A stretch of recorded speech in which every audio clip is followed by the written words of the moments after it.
आज वॉलचंद कॉलेजच्या या परिसरामध्ये माननीय श्री बजरंगभाऊ पाटील यांच्या वतीनं आणि QJPRच्या संयुक्त विद्यमानं नोकरी महामेळावा इथे संपन्न होतो आहे। आणि ज्या पद्धतीनं सगळ्यांचा आशीर्वाद लागतो त्याच पद्धतीनं आता माझ्यासोबत संघचे सर्वमान्य असे अध्यात्मगुरू तुकाराम सर माझ्यासोबत आहेत।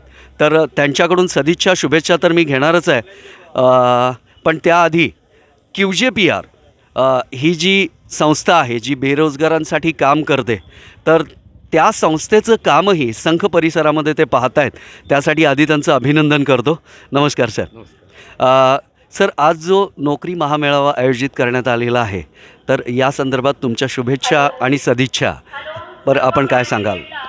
सर्वप्रथम मी त्या ठिकाणी बजरंगभाऊंचं मनापासून आभार व्यक्त करतो की खरोखर ज्या भागामध्ये ज्या भागामधून कंपनी अनुषंगाने आपण जे प्रयत्न करतो, ज्या भागातले मंडळी आहेत त्या लोकांसाठी रोजगार स्वतंत्र उपलब्ध करून देऊन आज खरोखर एक सामान्य लोकांना न्याय देण्याचं काम त्यांच्या माध्यमातून झालं आहे। हे आताच असं नाही आहे की ह्याच्यापूर्वी देखील अनेक वेळा भाऊच्या माध्यमातून वेगवेगळ्या माध्यमातून संकल्पना त्यांनी राबवलेली आहे आणि ते यशस्वीपणे आता ह्या ठिकाणी दिसते। आणि तुमचं जे कंपनीच्या माध्यमातून जर बघितलं तर आपल्या माध्यमातून किमान नाही का म्हटलं तरी 2400 कंपन्याच्या पुढं आपल्या संपर्कामध्ये आहेत आणि चांगल्या पद्धतीने शहरामध्ये जाऊन जे उपलब्ध होत नाही ते ग्रामीण भागामध्ये उपलब्ध करण्याचं काम देखील आपल्या कंपनीच्या माध्यमातून होतं आहे। खरोखर तुमचं कौतुक करावंसं वाटतं की सांगलीसारख्या शहरामध्ये एवढ्या मोठ्या कंपनी मुंबई असेल, गोवा असेल किंवा पुणे असेल, अनेक IT पार्क असतील, जे वेगवेगळे माध्यमातून जेवढं काही करता येईल तेवढं सर्वसामान्य शेतकऱ्यांची मुलं जे आहेत, जे बळीराजाची मुलं आहेत, त्या मुलांना एक न्याय मिळवून देण्याचं काम आपल्या कंपनीच्या माध्यमातून होतं आणि मी देखील त्यामध्ये सक्रिय आहे।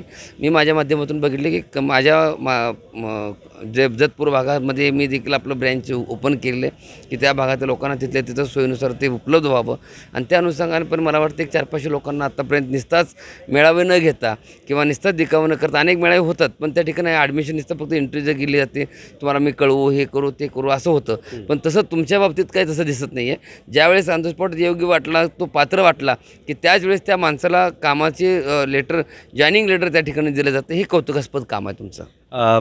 एक अध्यात्मगुरू म्हणून मला तुम्हाला एक प्रश्न विचारावासा वाटतो की आत्ता जे विद्यार्थी आहेत, जे विद्यार्थी दशेतून आता नोकरी मिळवण्याच्या एका पायरीवरती येऊन थांबलेलं आहेत, तर अध्यात्म आणि अर्थार्जन या दोन्हीची सांगड घालताना अध्यात्माची कास कशी धरावी आणि जेणेकरून त्यांच्या आयुष्यामध्ये प्रगती होईल, यासाठी काय मार्गदर्शन कराल?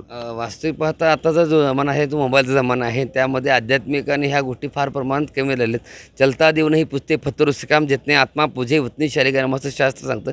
राष्ट्रीय संत गाडगेबाबांचा विचार सातत्यपूर्वक डोळ्यासमोर ठेवून भारतरत्न डॉक्टर बाबासाहेब आंबेडकर यांचा विचार डोळ्यासमोर ठेवून तुम्ही माणसातला देव बघा, हे सातत्यपूर्वक असतं। पण आता सगळीकडलं आध्यात्मिक हे मुलं घेतील याचं फारच उदाहरण नाही, पण आध्यात्मिकची गरज आहे। त्यामुळं वृद्धाश्रम असेल किंवा मुलांचे संस्कार असतील, आपल्या महाराष्ट्राची जी संस्कृती आहे, संत माध्यम असेल किंवा आध्यात्मिक क्षेत्र असेल, या प्रत्येक गोष्टीमध्ये संताचं सानिध्य असणं गरजेचं आहे।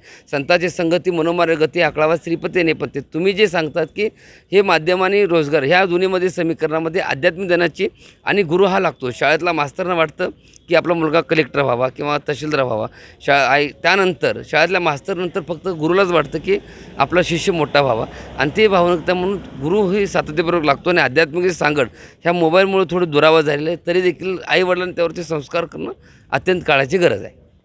संघचे अधिपती आध्यात्मिक गुरु तुकाराम महाराज यांच्याशी आपण बोललो, त्यांनी दिलेल्या शुभेच्छा आणि सदिच्छांचा आम्ही स्वीकार करतो। धन्यवाद।